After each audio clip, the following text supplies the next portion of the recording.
And she was a hospice nurse who worked with the dying people and talked to them. And the number one regret that people had, people who were dying, who knew that they were crossing over and making their transition, the top regret was, I wish I'd have had the courage to live the life that I knew I was destined to live. In other words, that I had a purpose, that I knew that there was something greater that I came here to do, that I signed up for something other than just to fit in and to go along and to follow somebody else's rules. And most of us are not, don't allow ourselves the freedom to listen to those internal callings, those things that we all feel are just so important to us. I can give you two examples of the two most significant moments in my life that I can think of, other than the birth of my children and all those wonderful things that took place. But I went to my father's grave in 1974, a man that I just hated. I was filled with rage and antipathy and anger towards. And I was called to go there at the age of 34. And I went there because I was just angry. I wanted to make a connection. I just couldn't believe that this man, he'd been dead for 10 years and I had just found out. And I stood on his grave for the longest time just cursing and being angry. And I went back to my car. It was down in Biloxi, Mississippi. And I got into the rental car to drive back to New Orleans, and then I was going to fly back up to New York because I was a professor at St. John's University in New York City.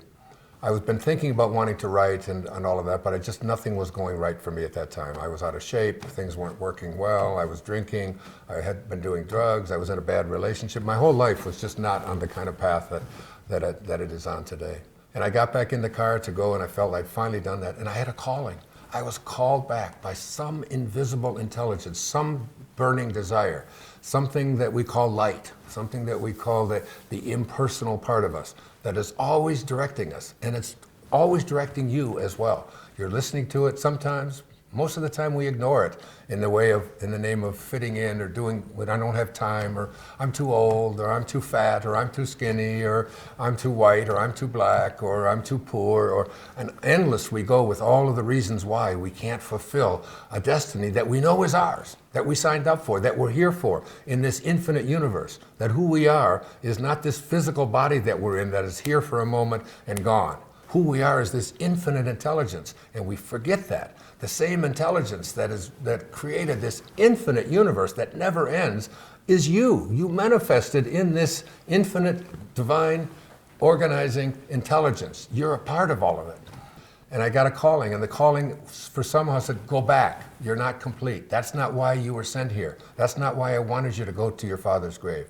I went back. Something came over me at the age of 34. I have no idea what it was. I do know now that it was light, it was God, it was that divine intelligence, whatever you call it. What I said at that gravesite, from this moment on, as I send you love, I send you kindness. Who am I to judge you? Who am I to condemn you? Who am I to be critical of you? I don't even know what you were living through and why you had to do what you did. I send you love from now on. I'd never had another bad dream about him. I was never angry about him. But the most intriguing thing happened is that my life made an entire shift. A shift that all of us can make at any moment. We never know. These callings are so strong, and yet they're always there. After I left Biloxi, that I flew up to New York, flew down to Fort Lauderdale. I had 2 weeks.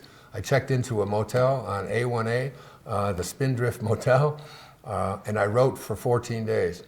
And I wrote a book called Your Erroneous Zones, which became one of the largest selling books in history. And it propelled my life in a whole new way. I stopped drinking. I started getting exercising more. My relationships all changed. The divine person that I was to meet showed up. My children showed up. Everything changed and shifted because I was willing to listen to that inner voice, that light that said, go back.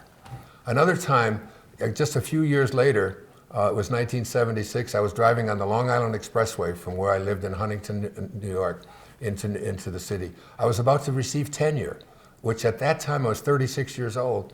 I had written 3 textbooks. I was a star there as far as they were concerned. I was going to begin, to live a life in which I was going to be a professor for the rest of my life. Tenure, guaranteed employment for the rest of my life, something that everybody at the university longs for. I was ready for it. And I pulled off the Long Island Expressway as I was contemplating that. And I sat on the side of the shoulder there for about a half an hour, just watching the cars go by, wondering and asking myself, do I really want to get tenure and stay here and do what I've been doing? I've already done this. I know how to do it. Am I going to be in the same office doing the same thing? Am I going to live 90 years, or am I going to live 1 year 90 times over and over again? And I decided that I just couldn't do it. And I just felt, this amazing moment came over of freedom. It was like it just was lifted off to me. And I got back on the freeway, got off at the exit at Grand Central and Utopia Parkway, parked my car right outside Marillac Hall, went up to the second floor, went into the dean's office, Dean Sarah Fassenmeyer, and I told her, I've written this book, and it's now just been published. It's called Your Erroneous Zones, that I wrote also as a result of another calling. And I said, I've got to take it out to the world. I've got to talk about it. I appreciate the fact that I could work here for the rest of my life, but it's just not something that I can do. And she tried to get me to dissuade me from such a thing. These kinds of callings, we all have these. We know that we have a purpose. You already know that you have a purpose. You know, you're listening to that all the time. It's there. The idea that you can't do it or that you shouldn't do it or that my whole life has been impacted by listening and being willing to understand that. And there's a quote that I talk about at the seminar that'll be a part of this course, and it goes like this. It's from William Blake. He said, if the doors of perception were cleansed, everything would appear to man as it is, infinite. For man has closed himself up till he sees all things through narrow chinks of his cavern, by William Blake. We would begin to see, I don't know if you've ever heard of a group called The Doors, by Jim Morrison, a rock group. They took the name from from that essay that Aldous Huxley wrote called The Doors of Perception. There are things that are known, and there are things that are unknown. And in between are the doors. And even Jesus said, I am the door. That is, the internal I amness within God is the door that you can open and discover so many new things. And another one of the principles that I talk about is this, that a lot of people have difficulty understanding. It says the laws of the material world do not apply in the presence of the God realized. I was on the Tonight Show in Australia a few years back, and the woman asked me the question, what is your purpose? What are you here for? What do you want to do? And I said, I'd like to understand God realization. I'd like to be able to understand and live from that place where God is within me and I know it. And in this course, we've created 4 meditations. The importance of meditation, I can't stress it enough. You have to go to the silence. You have to go to the place within that can't be divided. Think about it.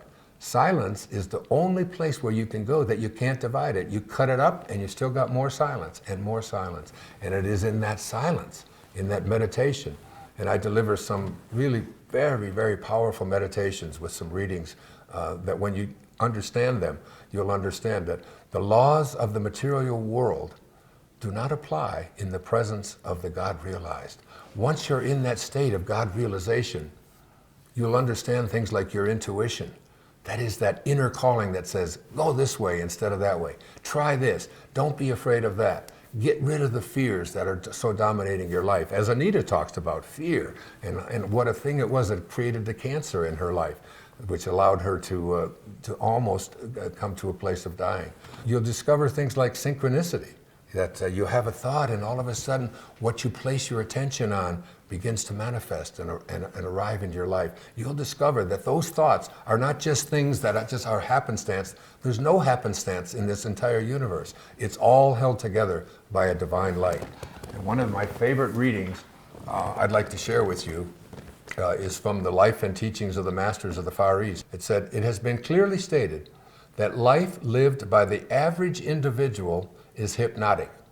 That is, the majority of men and women are not living life as it was intended at all. Not 1 in a million feels the freedom to live what he inwardly feels he should live. He has come under the world's opinion of himself, and this opinion is what he obeys rather than the laws of his own being. In this respect, and to this degree, he is living under an hypnotic spell.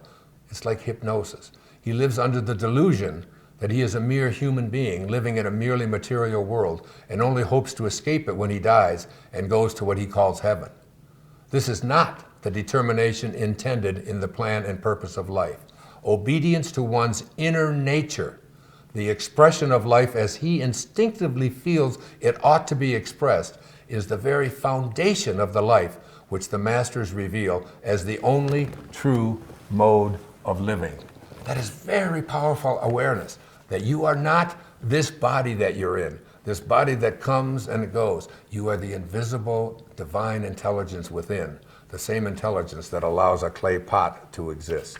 And finally, from the Masters of the Far East, the second volume, the moment you become free from the belief that you are mere human beings, subject to human laws of life and death and the limitations which human beings have imposed, that moment you will see that you are free from all human limitations and may become sons of God, if you will. The moment you realize that you are divine, that you are free from all limitations and possessed of the strength of divinity, and you know that this divinity is the place where being comes most directly in contact with God, man is then beginning to see and know that this divinity is not something to be injected into each other from without.